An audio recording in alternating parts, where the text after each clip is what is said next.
तर मुख्यमंत्री होण्याचं सुप्रिया सुळेंच्या मनात असल्याचं चंद्रशेखर बावनकुळे यांनी म्हटलंय। मुख्यमंत्री होण्यासाठी सुप्रिया सुळे सध्या फडणवीसांना टार्गेट करत असल्याचं बावनकुळेंचं म्हणणं आहे। ठाकरे आणि पवारांसाठी ही निवडणूक शेवटची ठरेल असंही बावनकुळे म्हणतात।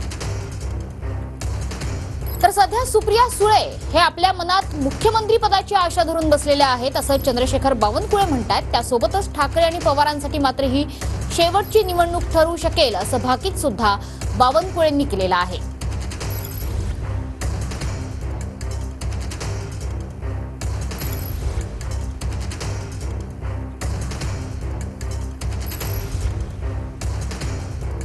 सुप्रियाताईच्या मनात मुख्यमंत्री व्हायचं आहे आणि मुख्यमंत्री होण्याच्या विचारात त्या उद्या एकनाथ शिंदेजी आपल्या जवळ येतील का, अजून काही आपल्या सर्व लोकांना जमा करता येईल का, जातीवायाच्या राजकारणातनं काही लोकांना जमा करता येईल का, कोणी मला सुप्रिया सुळे म्हणून मदत करेल का। त्यामुळे मुख्यमंत्री बनण्याचं स्वप्न बघण्याकरता सुप्रियाताई अशा गोष्टी करतात। त्यांना माहिती आहे की देवेंद्रजी आणि भाजपा ही महाराष्ट्राच्या 14 कोटी जनतेपर्यंत पोहोचली आहे। 14 कोटी जनतेच्या मनात देवेंद्रजी आहे।